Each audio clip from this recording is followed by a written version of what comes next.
I'm curious as before we get to Amin El-Hassan and his weekend observations, with all of the analyzing that we do of football, all of the love that we have of transactions and player movement and when a team gets a star, what has happened to the Jacksonville Jags since trading for Jakobi Meyers is startling.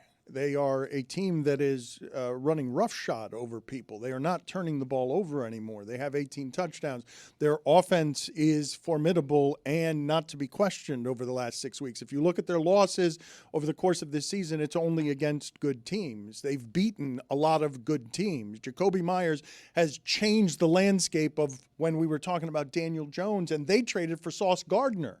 And we talked a lot about Sauce Gardner. Why wouldn't more people talk about Jakobi Meyers as a season-shifting, conference-shaping acquisition? I think because the numbers aren't big. Like, you're really going in the weeds if you acknowledge what Jakobi Meyers has done because it moves one player to the slot, and Jakobi Meyers is a better receiver on the outside than that guy was. Like, Jakobi Meyers, though, is not putting up big-time numbers. No, but their offense is. It's 5.5 games since Thanksgiving, 18 touchdowns, 1 turnover. They've won 8 in a row. We only doubt them because no one's going to believe in Trevor Lawrence until he's done it. But what I'm telling you is over the last half of a season, he has. Mm-hmm. Like, it's not up for dispute. He's putting up statistically numbers that make their offense something that's rolling. I think it's also easier to give the credit to Liam Cohen.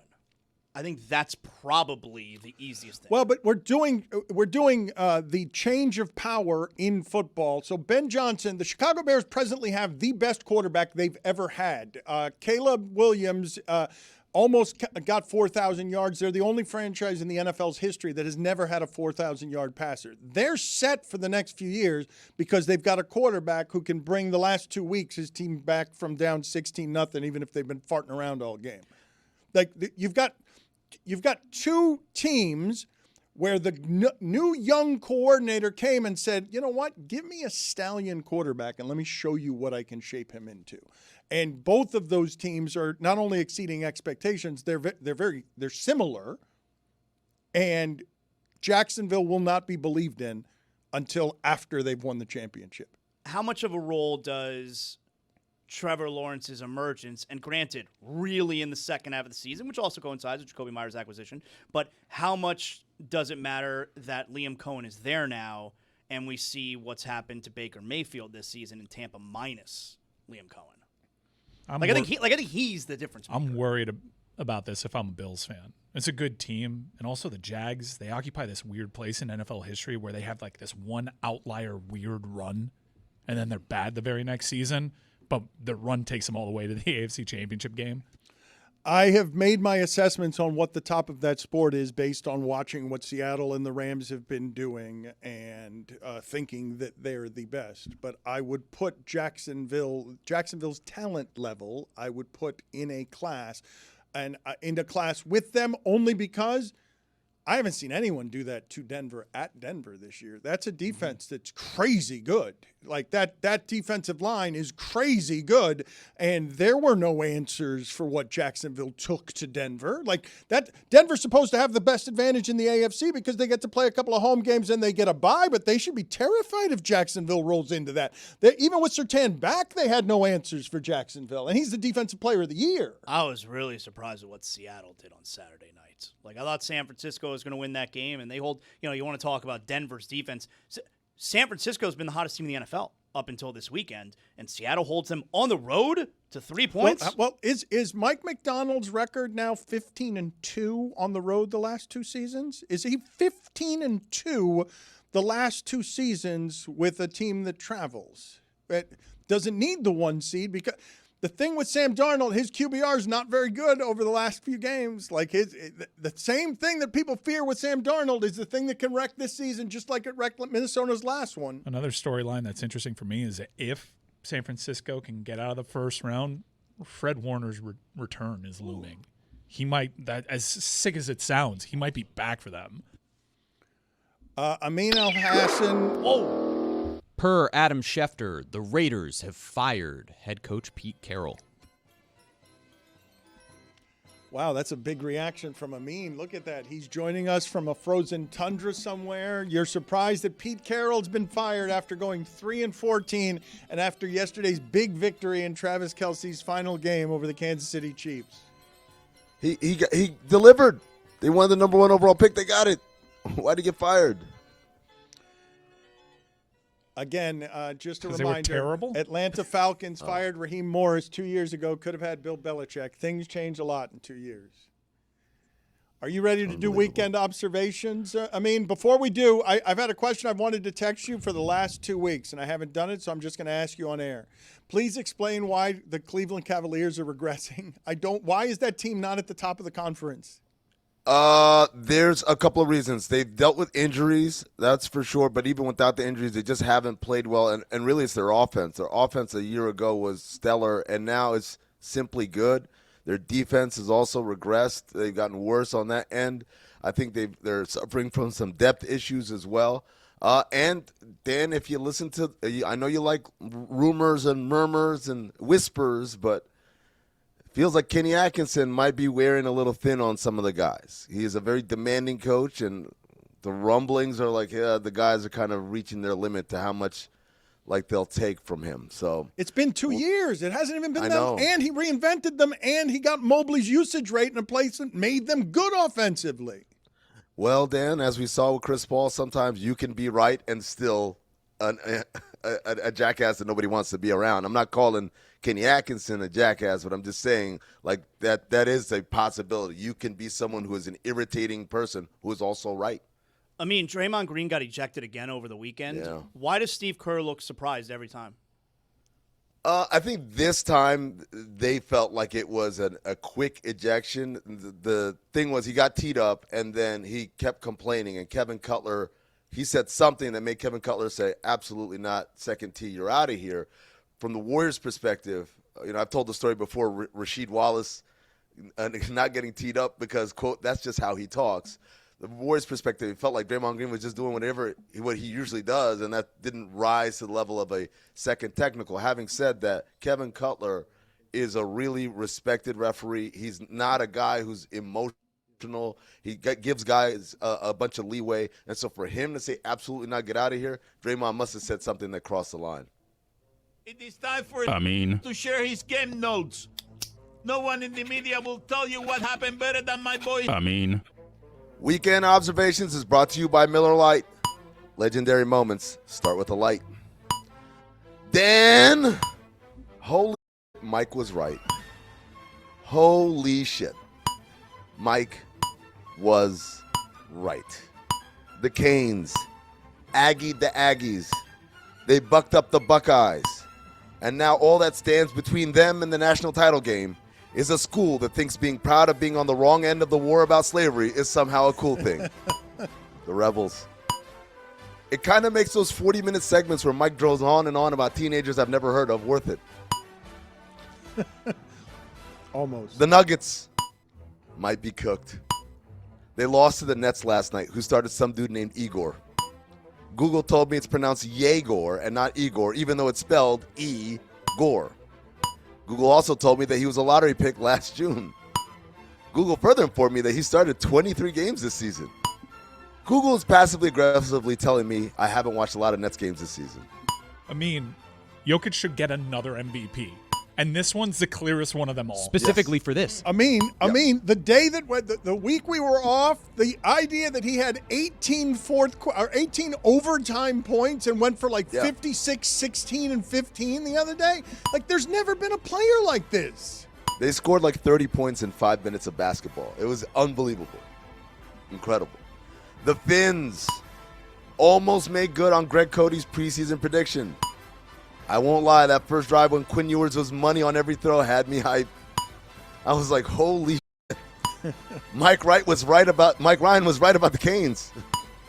Then I said, holy shit. Mike McDaniel is the quarterback whisperer. Then they turned it over on downs in the red zone, and they lost by like 1,000,000 points, and I thought, never mind. But Mike Ryan was right. The Giants, you had one job over the last 2 weeks of the season. And that was to be as bad as you've been for the first 16 weeks of the season. and somehow they blew it. All of a sudden, now they know how to play football. Unbelievable. To the elderly gentleman sitting across the aisle from me on my red-eye flight, I promise you, you don't need the brightness all the way up to max on your 65-inch screen iPad. Especially if you're using it to listen to music. Christ almighty. I felt like I was escaping Alcatraz and they had the floodlights on me. The Thunder lost their mojo. What happened? They're 6-5 in their last 11, and we were talking. Zaslow was saying they were going to win 80. They're not even going to win 70. Remember that movie, Dan? Austin Powers? The Spy Who Shagged Me? Lost his mojo. That movie turns 27 this year. Put it on the poll at Le Batard Show. Are you surprised that Austin Powers turns 27 this year? What happened to Mike Myers? What did That's happen? a great question. What did happen to Mike Myers? I think he's just rich and chilling. It's okay to be rich and chilling. You don't have to be doing stuff all the time. Put it on I the poll, aspire to be please. rich and chilling. Put it on the poll, please, at Le Batard Show. Is it okay to be rich and chilling and not aspiring to do anything any of the time? Shout out to Eddie the Mailman. Saw you at the Steve Nash Charity Soccer Tourney in Phoenix. Promised you I'd shout you out. Why do you keep doing this? Promptly forgot. But El Hassan always pays his debts. The Bills. The Jets in their last game at Ralph. Afterward, their fans celebrated by shoveling snow or taking out the trash. I don't know. Why do you say Ralph that way? Because it makes me want to Ralph. Misconnection. You were the waitress with the pretty eyes and the locked-in gaze who served our table. I was the guy who was slurring the drink orders. Don't look now, but here come the Celtics. I'm telling you not to look now, but it's not because they've won 7 of their last 10. Yeah, they look good. Not because they destroyed the Clippers the other night behind Jaylen Brown's 50-burger. Not because they're 3.5 games back of the Pistons for the 1 seed in the East. I'm telling you not to look now because you don't have to look at all. Just close your eyes and listen to the whine coming from Boston. Holy Mike Ryan was right. I mean, but holy the persecution complex from these guys. Tatum's coming back. Tatum's going to be back soon. He's not going to be back soon. No, he's not coming back. But the other day, Jaylen Brown took to social media and his stream, he's a streamer now, Dan, to complain about not winning Player of the Month. Please. Player of the Month. He said, quote, no disrespect, no diss to Shea or Brunson, but neither one of them had a better month than I had. First of all, I wonder how good of a month Jaylen Brown would have to be SGA for Western Conference Player of the Month. In the words of Victor Maitland, that'd be a neat trick. Remember that, Dan? Victor Maitland. That's a Beverly Hills Cop. Yeah. Here you go. He was a bad guy. That movie's 40 years old. Movie turns 42 this year. Second thing I thought of. We're whining about Player of the Month now? I worked for front offices for almost a decade. I worked in media covering the NBA for almost a decade and a half. I've been an NBA fan for about 4 decades. I promise you I could not name a single Player of the Month recipient a day after they announced it. Other than the one that Hakeem won in 95 because he won Player of the Month while fasting the entire month for Ramadan. It's a crazy story. Feels like someone will make a sick documentary about that. Dan, loud wrong on the Panthers. Now I'm rooting for the only way you can be even louder wrong. If they somehow beat the Rams in the playoffs. What a team that is. This week on Cinephobe. Watching you lose 16-14 in the rain to Baker Mayfield up my Saturday afternoon because I got to pay attention to you. Then you lose the game, but your season's not done because I got to watch Saints Falcons. Bleep you, Panthers.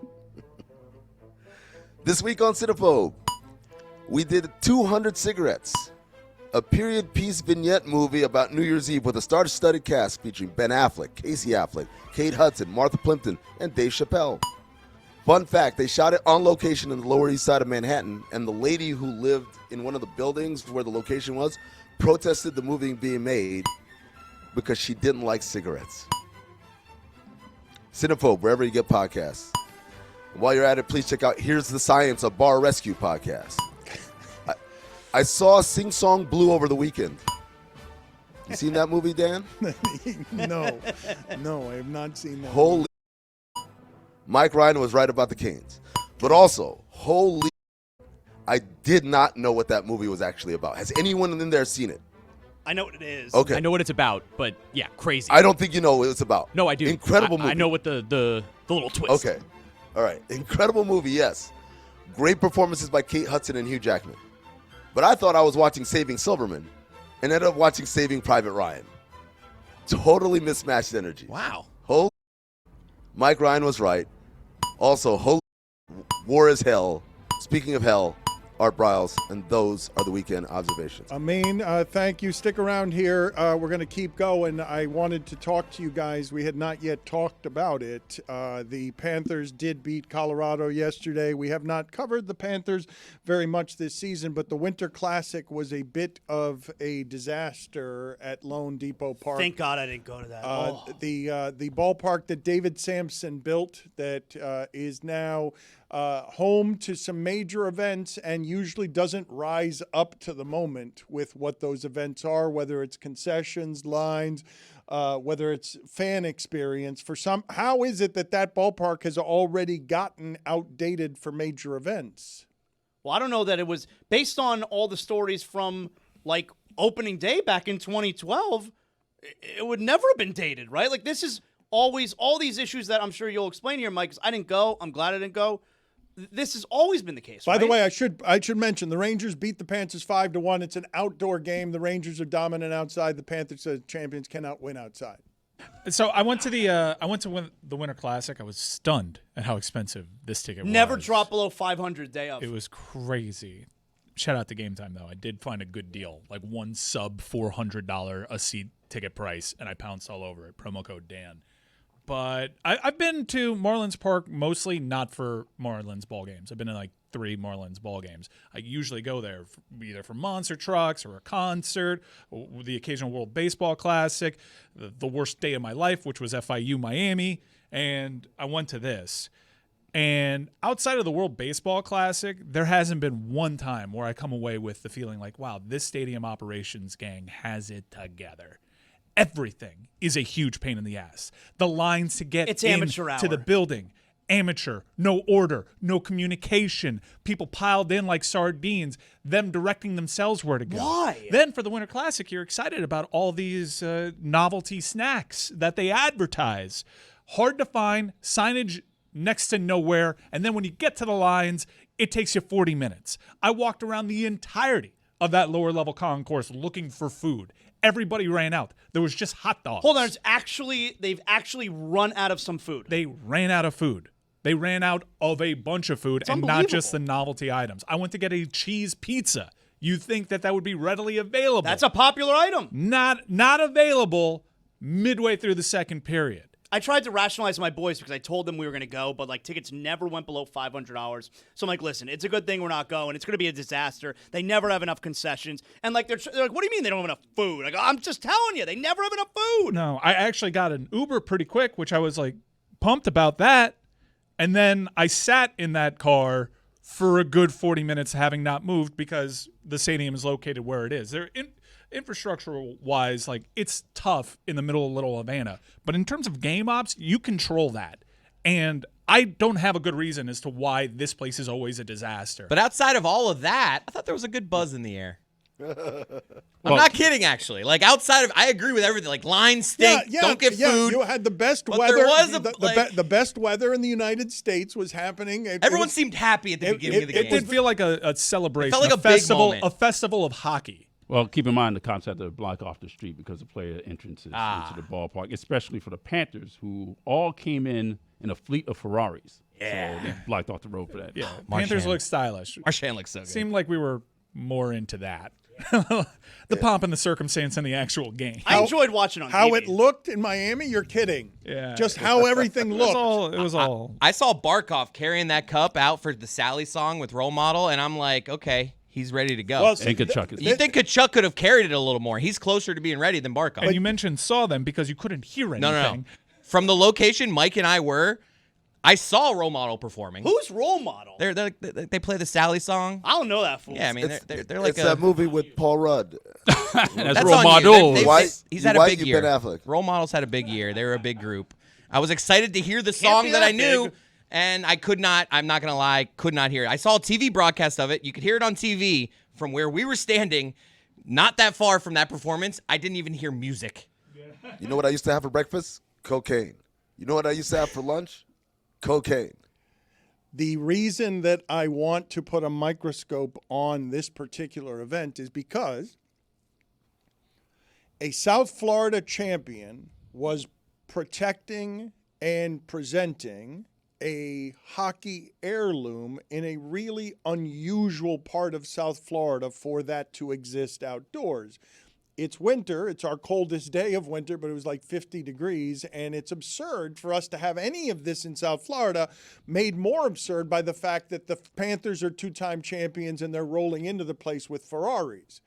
But they lost 5-1, and when Mike's talking about a otherworldly international stadium experience, he gives all this credit to Stephen Ross for doing that correctly every time at the stadium where F1 and the Dolphin disaster is. But this place was built by David Sampson, and it was never meant to have this many people in it because they'd only get this many people one time a year for opening day, and they'd run out of food then as well. This kind of event, our city and this particular haunted burial ground of a stadium where the Marlins failed to do things well until recently, or not even.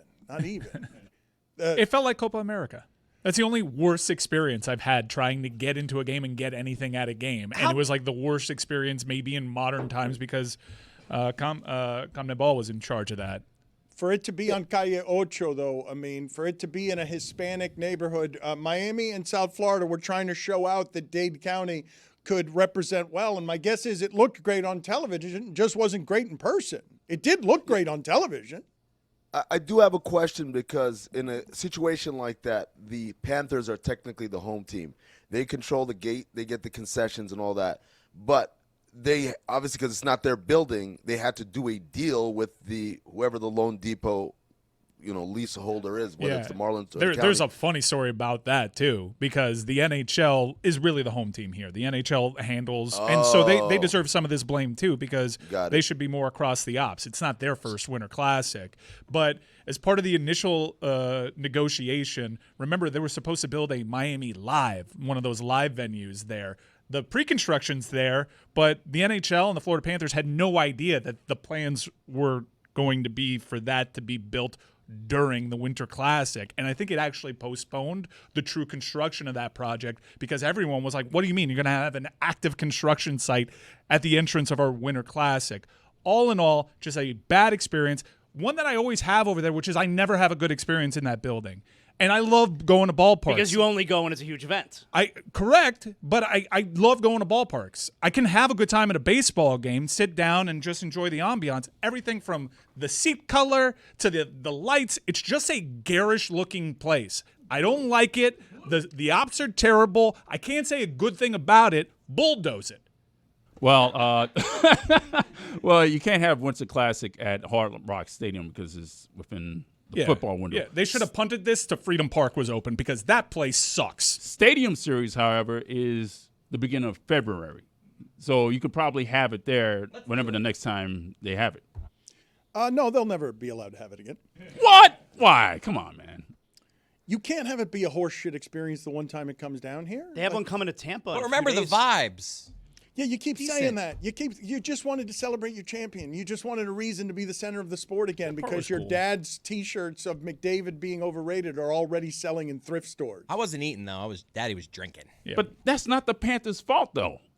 Yeah. No one's putting this really on the Panthers. I'm putting this on the NHL and that ballpark. Here's the Panthers. I've been to plenty of Panther games. I don't have bad times at Panther games. I can get food at Panther games. I'm putting this at the one place that I always have a bad time at, and that's Loan Depot Park. Just because it's new doesn't mean it's good. It is bad. Start over. You just said bulldoze it. Start over. Yes, would be- that's just start overing. Gut it. It's Has it ugly. ever happened that a It's- stadium was bulldozed and they David, just built a it's- new David, one? It's Sampson ugly. just- Tear it apart from the insides. Build new stuff. David- It's just blue. David- No, it's awful. Like my eyes hurt in that place. I hate it. Take it up with David Sampson. He I have. built Oh, he the knows. whole place. He knows how I feel about Did that. I just say start overing? He said start overing, and he said bulldoze it, and there's no one reasonable around here. That stadium was just built. And it's in such a ridiculous place. It's 15 years ago now. It's the only building I can think of where the surrounding, like immediate surrounding environment has 0 restaurants, 0 bars. There's a a Wendy's. Thank you. My apologies to Wendy, but that's the first thing I thought about the first time I went. Roy there. says It's there's a like, brewery somewhere in there. Yeah, somewhere in the parking garage. They started putting people in there now. But you see what I'm saying? It's like you got it hidden. Every other arena, stadium in the nation, you walk up and there's like a bustling commercial district. Wait, I'm being told now around they there. closed that brewery. Oh, God damn it, man. You guys not realize what happened here? Samson promised us an economy would build around that stadium in Little Havana, and there's a Wendy's. Houses. He lied. There's a Wendy's. Is Bull Bar still open? No, but its RIP. bones are still there. What's crazy is the Orange Bowl gets a lot of this nostalgia because it was just the first thing where people would congregate and watch sports and had good memories, but it was a dump. But even then, you know what it was like getting in and out of the Orange Bowl.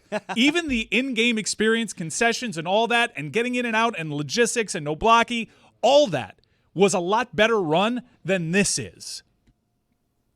Jeremy, can you look up for me, please, real quick? Bull Bar, the original critique on Bull Bar that I on the internet there was a Great establishment. there's a famous review of Bull Bar, which used to be on the corner of what used to be the Orange Bowl. It's a place of great criminal activity. I would say it is the heartbeat, the beating heartbeat of all of South Florida. That this place. Criminal activity.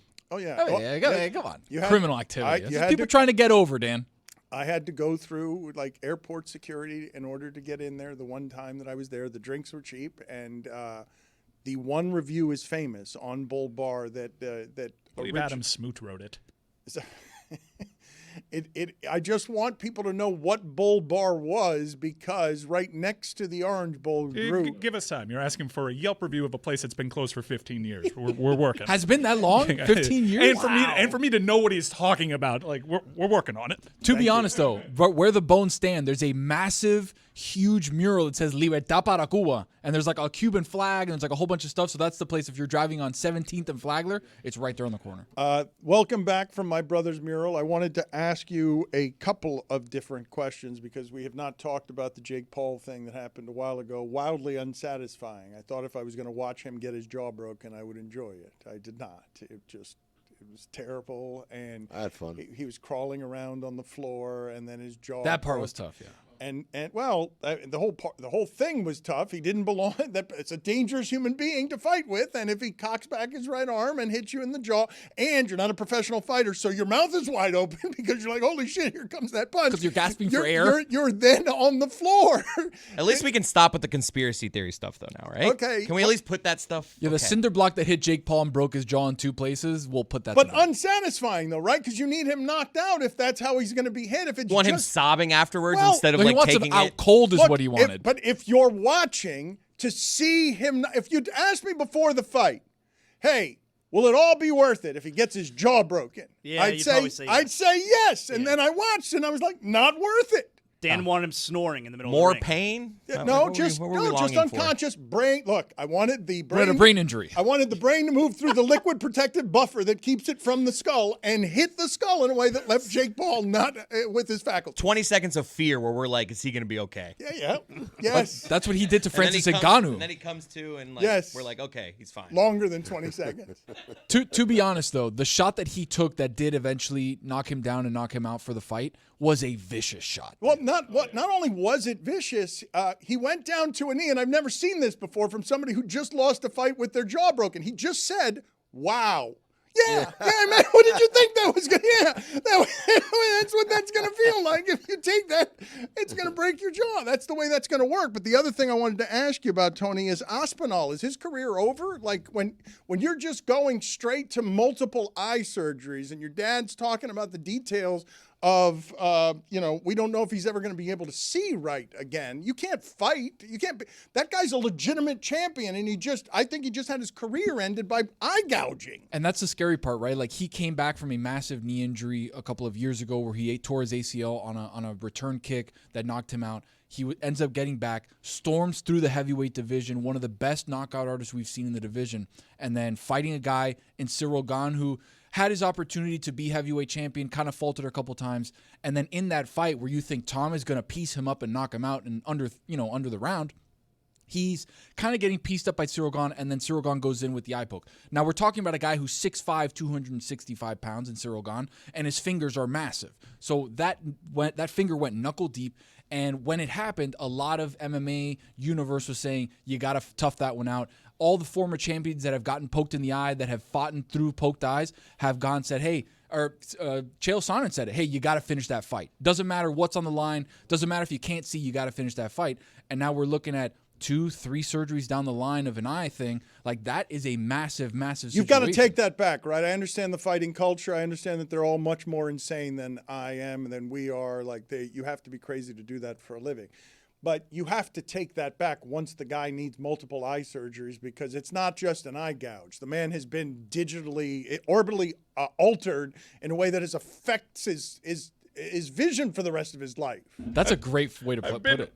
Orbitally altered. Help!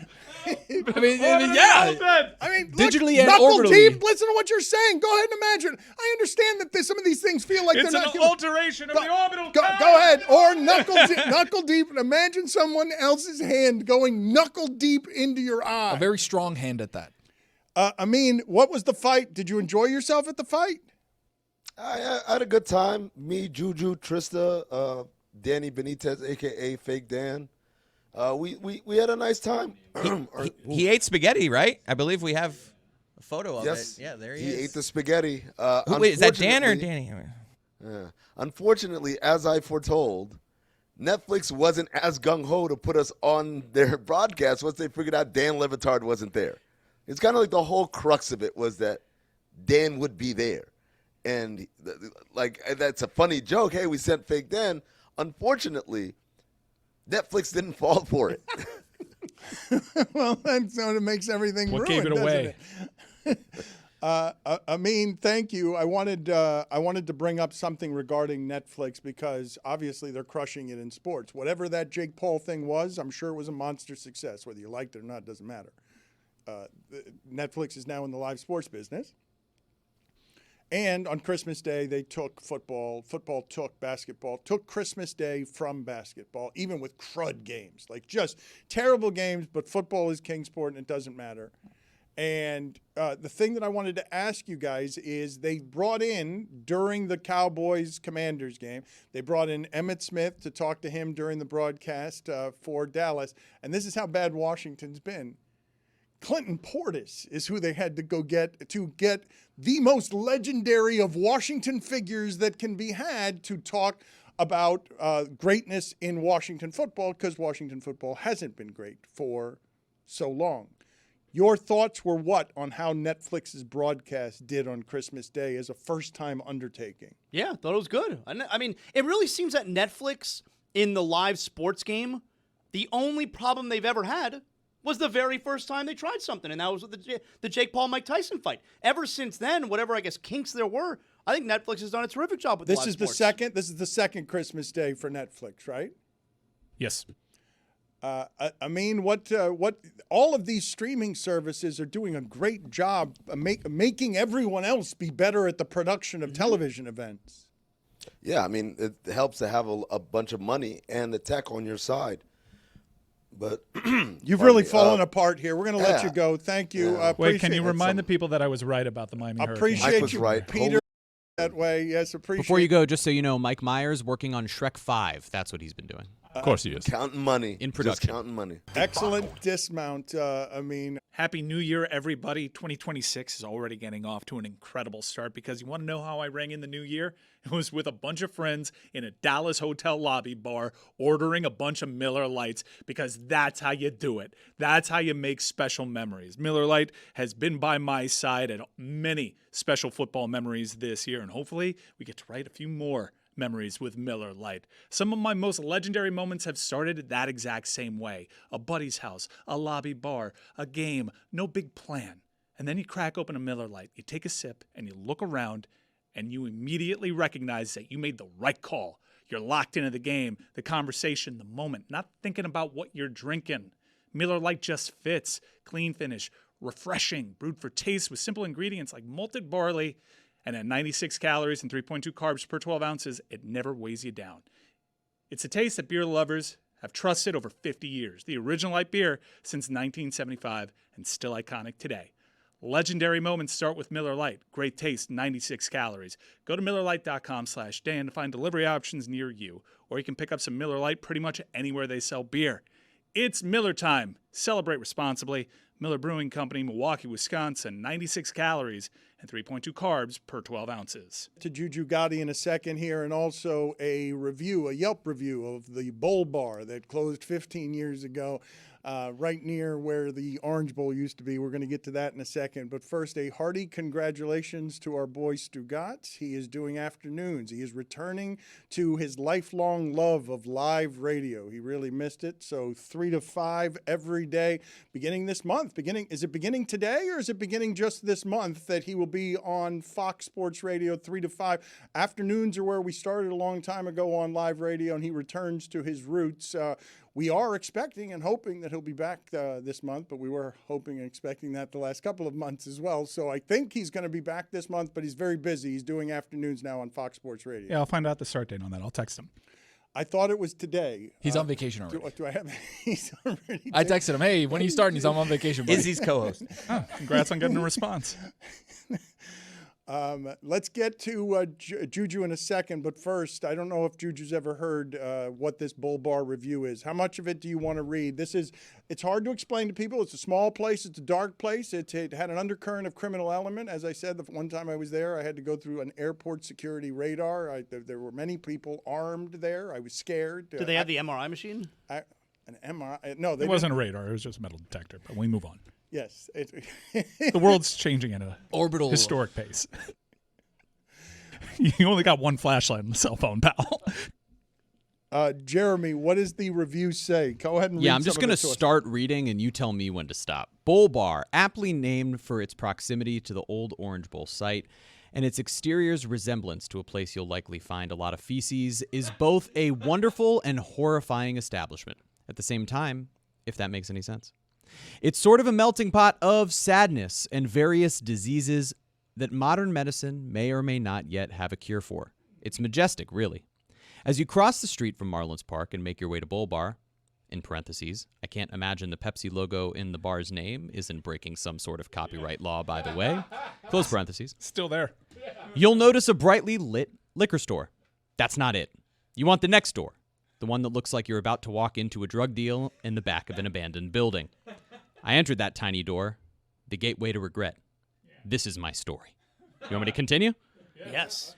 The second I walk into I would Bull like Bar, for you to continue, but instead of putting a hat on a hat, can you do it with a little less Bill Kennedy affect? Because it's Nope, that's who I am, Dan. Yeah, you can't change them. The second I walk into Bull Bar, I'm immediately transported to a strip club you'd find in a detective movie sometime between the late 70s and early 80s.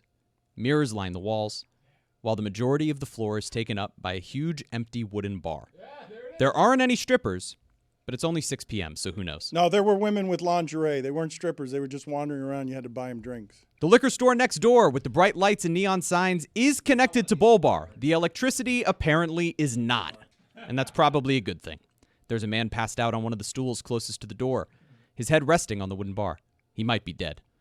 The only other people in the place are a slightly intoxicated Spanish man on the other side of the bar and 2 female bartenders. My friend and I sit a few seats down from the corpse and order 2 Coronas. Right away, we're unsure of our decision. Quote, these come in a bottle, right? Quote, I think so. Quote, a sealed bottle? The bartender, a gigantic woman in a spaghetti-strapped top, that's roughly 14 sizes too small. Not nice. Pops the caps on our beer and brings them over to us. $8. Would you like lime? She asked in broken English. The lime does not come in a sealed bottle. We politely decline. After a few minutes, the bartender shuffles back from the liquor store next door with our change. One hand is holding dollar bills. The other hand is buried down her top, adjusting her massive boob. That's right. Which seems as if it's about to come spilling out any second. She catches us staring and begins to laugh. We laugh. We all laugh. Together. Uncomfortably. Juju Gotti joins us now. Thank you, Jeremy. There's still 4 paragraphs. You don't want those? Bring it home with the last one.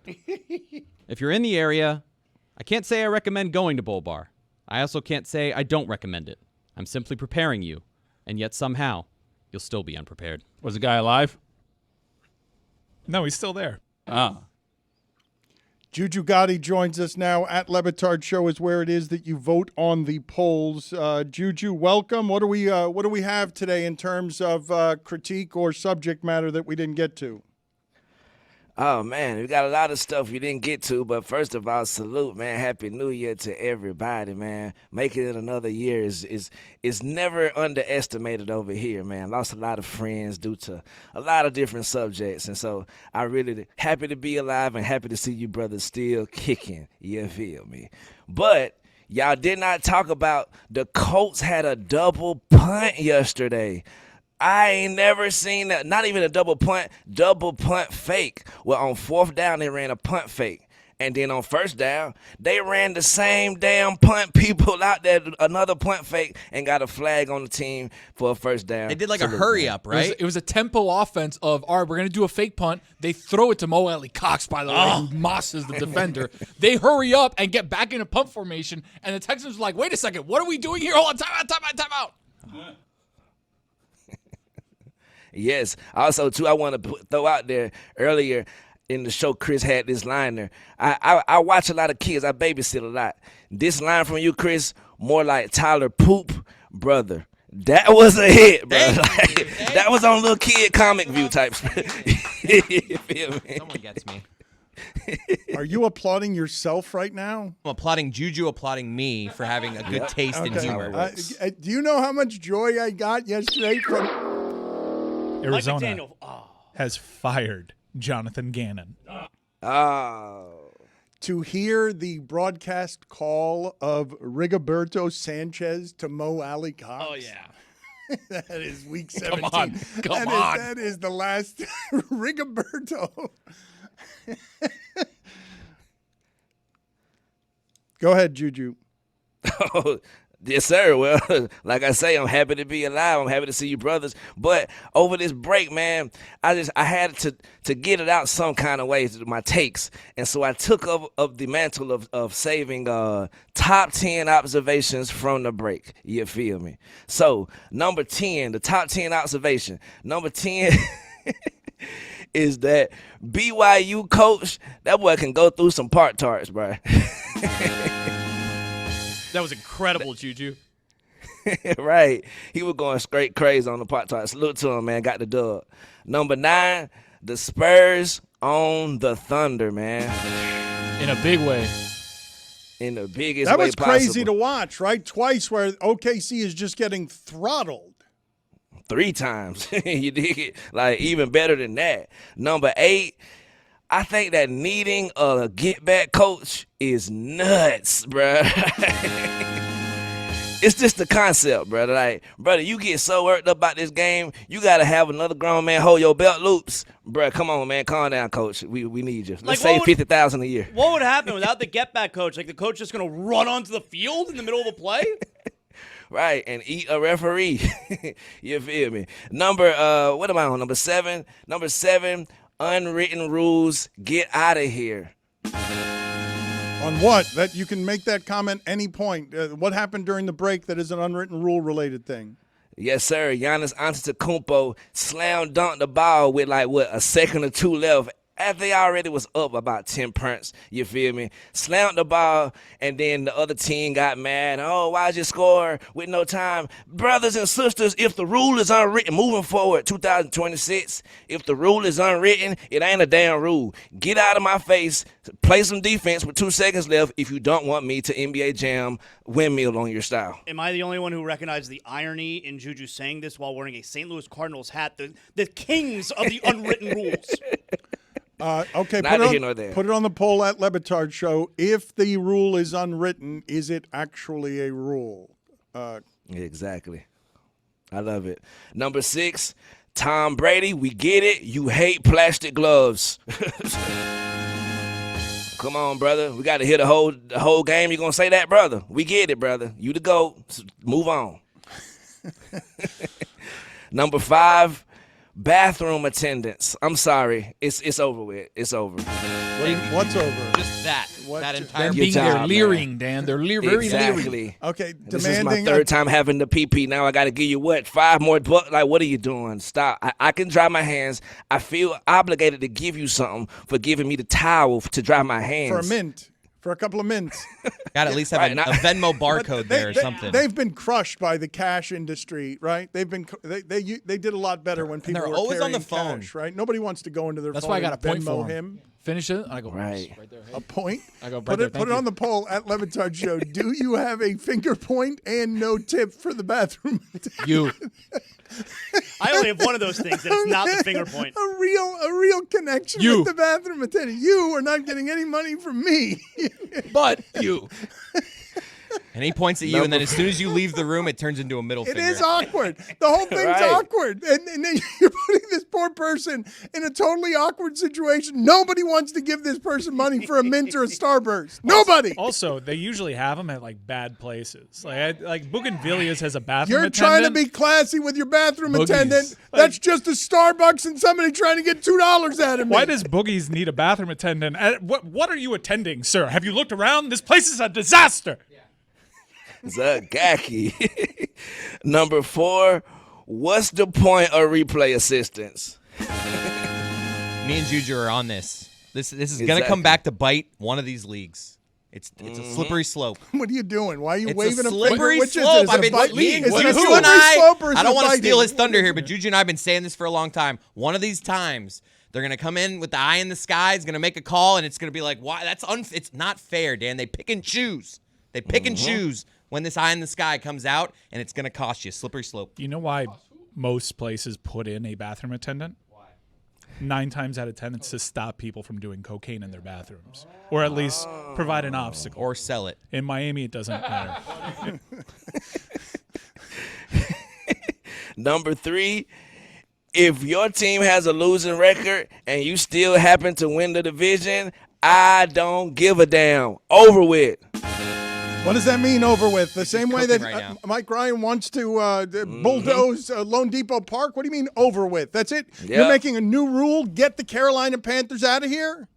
Over with. I don't give a damn about none of that. Congratulations, you won the South. Sit on the couch. We're going to allow someone who is right on the cusp a chance at greatness. You feel me? And it's Notre Dame. Congratulations, everybody. Number 2, Stranger Things. Jeremy, where you at? Pull up, Jeremy. Yeah, Like, right This here. is our We're gonna have to have a chance. conversation It's about going to this one. hurt to Juju to give Stranger Things some credit. It hurts you to do it. Look, Or not. might be no, the opposite. Or not correct. Now the finale, kick saving the butte. You redeemed yourself. Although I did not need 2 hours of how they ended up after, spoiler alert, they conquered what they was trying to conquer. Whoa. You did. Come on now, but the episodes leading up to the finale, Jeremy, come on now. Tell me how you feel when Mike shook the world. Yeah, this is complicated. There were so many different layers to these episodes that everybody with the time in between them, as opposed to just one season drop, started to cook up all these different theories. And the really disappointing and difficult part was like a lot of the theories that you saw kind of felt like they ended up being cooler and more layered than how the show actually They finished mailed up. it in. Can I be honest? The Duffer Brothers mailed it in. I'm sorry. They wrapped Yep. it in a good Someone will place, say but there are 4 or 5 things that I would still like some answers to. There's a video that has 45 open loops from the season. Yeah, look, there are some things like That's when you called have mailing it, Dano. when you have open loops, like there are some things you're just never going to find out because they don't move plot forward. You can't right? close you can't all the close loops. every single loop 45 that you open of up, them? but it did feel like they No, the best throughout ones the show. do. No, the best ones always do. The, gotta have some loops. the all-time classics close all of the loops. Sopranos. Okay, a loop is left unclosed, and people didn't like the last ending. loop. But all your other storylines get answered. What's the great classic that has 45 open-ended stories at the end? Open-ended stories, like there are some random characters that you don't know maybe what happened to them, but if it doesn't move the plot forward, then I can understand how that doesn't happen. But there are 4 or 5 questions left unanswered that really needed to be answered. It wasn't mystery. Sure, but when you multiply the main character and the main cast by 5x from the beginning of the season, like what are you doing? You look back and there's 17 people and you're like, okay, I've got a storyline for each person. Now, what do I do here? Juju, did we get to number 1 or that was number 2, right? That was number 2. That's why I let Jeremy take it away. I knew he had us. You feel me? Yeah, that's true. Number 1, though, 4 words, baby. The U is back, baby. That is the thing. Almost. Yeah, we're going to do a Cuban pregame show. Are we doing a fake pregame show for 2 weeks? They can't start on time if that's the case. Exactly right. Hey, also, not to throw my hat in the ring here, but, we got Bills Jags this weekend. What do you say? Me, Tony, man on the street, I mean. What is Two brothers. happening Night there? Live. What is happening there, Juju? Do you have great confidence in He hasn't been confident in the Bills This in like is a 2 nightmare years. scenario for Josh Allen, this particular team coming in there. Yes, sir, bro. That's why I was saying earlier to my brother Nick Wright that saying that just because Patrick Mahomes and Joe Burrow and Lamar Jackson isn't in the playoffs this year, that, Josh has this easy ticket now.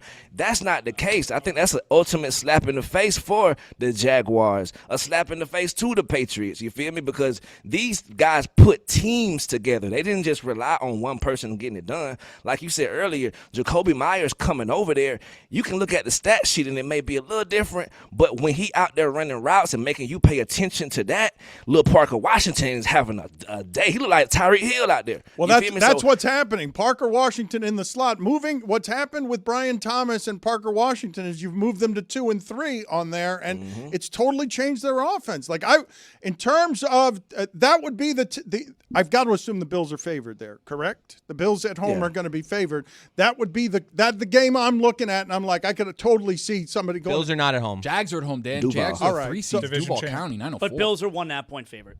The Bills are favored. Okay, yeah, I would assume that the Jags will win that game. Yeah, for sure. Me too. Look, I'm a big Bills fan. Like yesterday, emotional day, closed high mark, tears, red helmets. Come on, we should have played in them all year. But I'm a realist. I think Trevor Lawrence and the Jaguars looking too good right now. They got it going too high of a clip, team-wise, both sides of the ball, for the Buffalo Bills to expect to win this. You did. Do we have a player of the day? No R on that. A player of the day. Bruh, yes, we do, man. My brother, Kurt, Big Kurt, not the little one, Stignetti. What's his name? Signetti? Signetti. The Indiana coach? Oh, man, bruh. Right before the game, bruh, they was going out there to the field, team behind him at his back. He looked over, he saw Pat McAfee standing over there. He gave my boy one of these. And hey, bathroom attendant? goosebumps. Let's see this A thing. bathroom attendant. Wow. Oh, it's the same thing Tony gives the bathroom attendant when the guy wants $1 for his mint. He's got more of a thumb. Mine's more no thumb. Bruh, 2-player, bruh. That's when I know these folks might do something this year. You did. Let's go ahead and update the polls at Le Batard Show. What do we got? Yes, sir, man. Is Troy Aikman stealing money from the Dolphins? 91% of the audience says yes, he is. What is that? What is that? Why are we going to Troy Aikman as Just to opposed make to just Dan going Marino angry. to Chris Collinsworth or Trevor Maddich? Or why are we going to Troy Aikman? Why? So far, he has a pretty good idea. Troy Aikman, the only level of expertise he could bring to the table, which is like, hey, talk to someone from the Eagles front office. From what I heard from the big dog, he knows everyone around the league. Of course. He's got to feel a finger on the pulse of all the different people that are doing it right around the league. Yeah, and he look like Jay-Z, and Jay-Z know what he's doing, so I trust him. Did you learn the names of a bunch of backup quarterbacks yesterday? 87% of the audience says yes, they did. How is it that terrible, terrible football is still better than anything else? Like, that was just such a bad, shitty football day. And at the end of it, here you go, Aaron Rodgers and the Steelers. Play another game even though nobody wants you to. And then have the wildest fourth quarter ever. Yeah. It's just when I was like, this day stunk. Can you do, Steelers and Ravens? I love the reporting on that. A rock fight turned into a track meet. Yes, it did. And you saved bleeping Zay football. Flowers It was just running everywhere. Yeah, it was a rock fight, and then all of a sudden it's a track meet. And football is saved. Is Michael Irvin's physical comedy as great as Jim Carrey's physical comedy? 60% of the audience says yes, it is. Yep. An all-time physical comedy great. it's Dick Van Dyke falling over the ottoman. It's whoever who are the great it's Chris Farley doing cartwheels on the way up to Letterman's desk. Fat guy in little coat. Also, Mayor of Kingstown, I got my eye on you too. I saw that finale. It's not over, but that finale was underwhelming. Mayor of Kingstown. What's wrong with whimsy and joy? 68% of the audience says yes. Are you surprised that Austin Powers is 27 this year?